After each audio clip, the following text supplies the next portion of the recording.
नमस्कार दोस्तों, ज्योतिष का यह जो विश्लेषण चल रहा है, यह ज्योतिष के इतिहास में आज तक कभी नहीं हुआ। ज्योतिष का विश्लेषण पहली दफ़ा हो रहा है, इसलिए इस विश्लेषण को बहुत ही गंभीरता से सुने।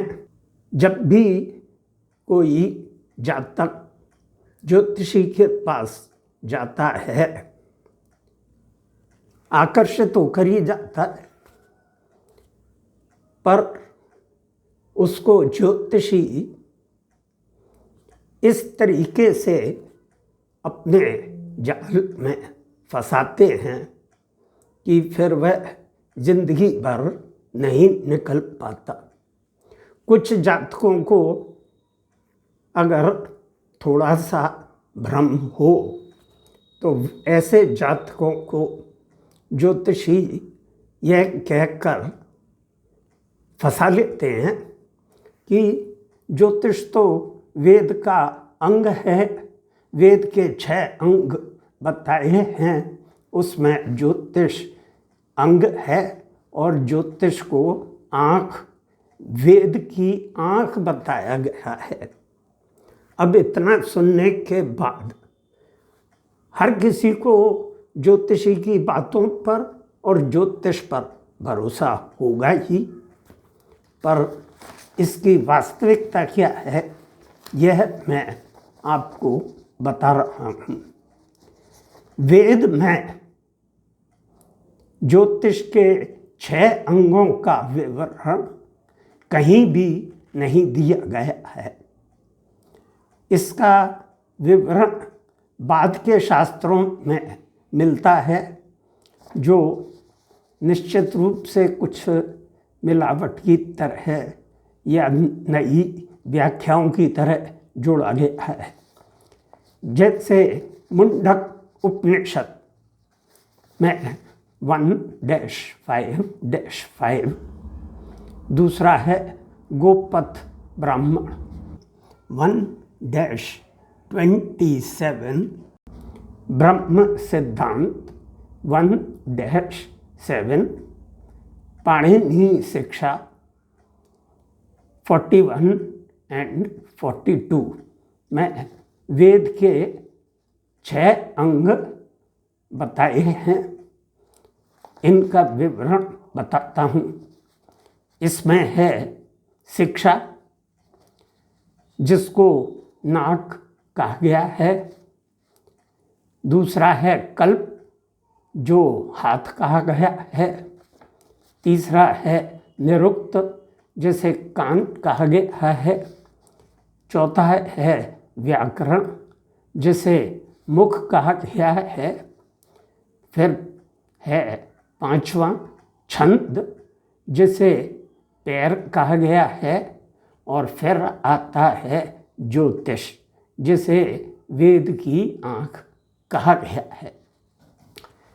अब हम इसके पहले चलते हैं। जब सभ्यता का विकास हो रहा था, उस दौर में पूरा समाज खेती पर आधारित था।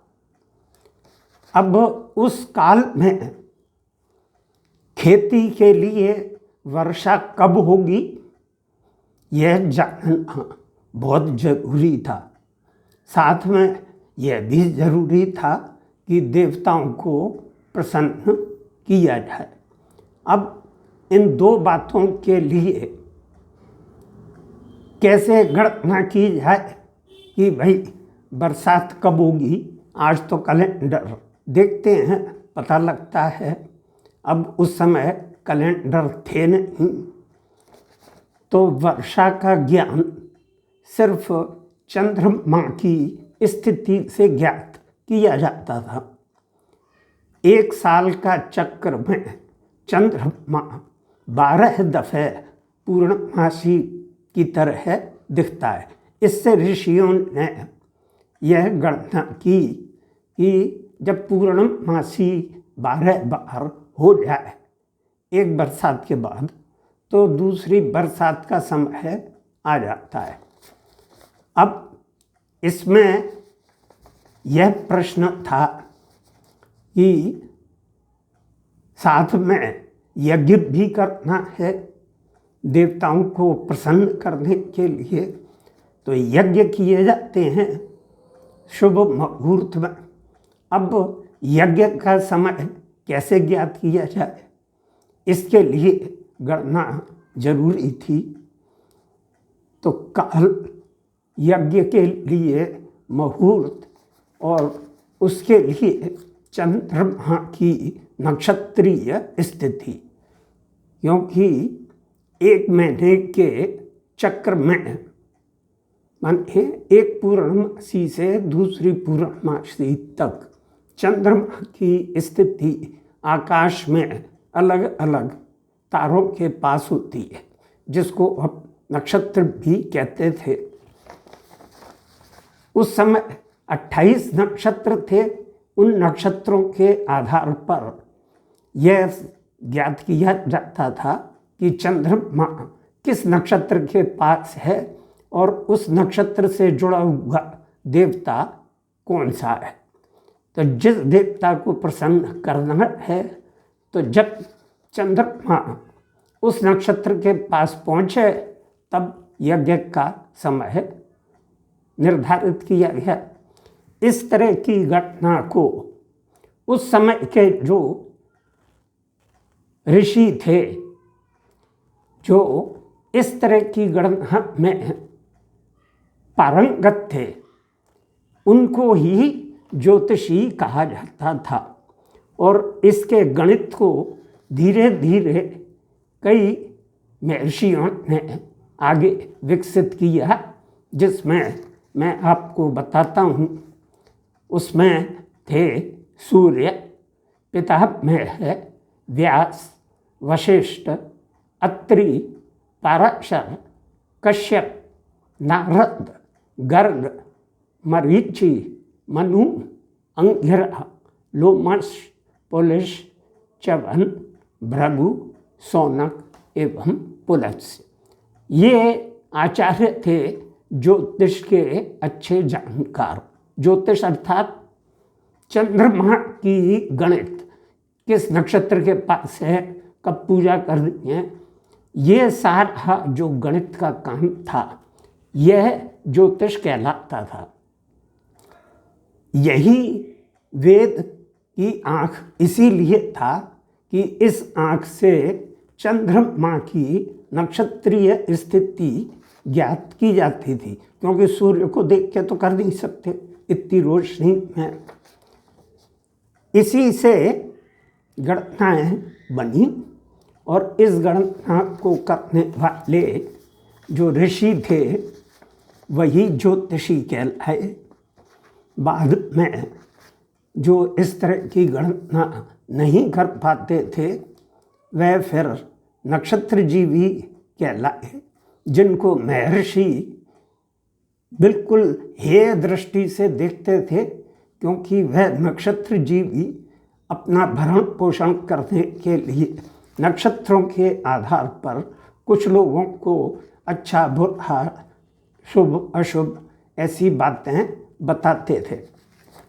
अब इस तरह की गणनाओं का विकास निरंतर हुआ और यह वराहमिहिर तक भी पहुंचा। इस तरह की गणनाओं को करने के लिए उस समय सूर्य सिद्धांत की रचना भी की गई। जो मूल सूर्य सिद्धांत था उसको वराहमिहिर ने अपनी पंच सिद्धांतिका में शामिल किया। तो इसको आप ऐसे समझें कि जो चंद्रमा की काल गणना से जुड़ी हुई गणित थी, जिससे साल की गणना करते थे, नक्षत्र की स्थिति पर चंद्रमा कब पहुँचेगा यह ज्ञात करते थे। जो यज्ञ से जुड़ा हुआ काम था। वेद में यज्ञ का बहुत महत्व बताया गया है। तो यज्ञ के लिए मुहूर्त की गणना ही की जाती थी उस ज्योतिष से, इसीलिए ज्योतिष को वेद की आँख कहा गया। और इसको भास्कराचार्य ने 12वीं सदी में भी उन्हें अपनी सिद्धांत शिरोमणि के श्लोक 9-10 अध्याय 1 में भी यह कहा कि यज्ञ की आवश्यकता करने के लिए जो शुभ मुहूर्त की आवश्यकता होती है, इसीलिए यह गणना वेद की आँख कहलाती है। तो ज्योतिष को वेद की आँख इसलिए कहा कि वो गणना कर सकते थे।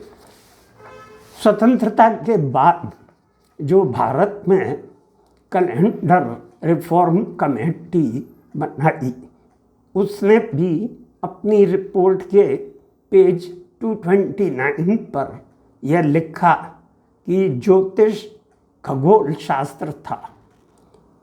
ज्योतिष को शुरू से खगोल शास्त्र कहा गया, जिसको अब नासा और इसरो आगे बढ़ा रहे हैं।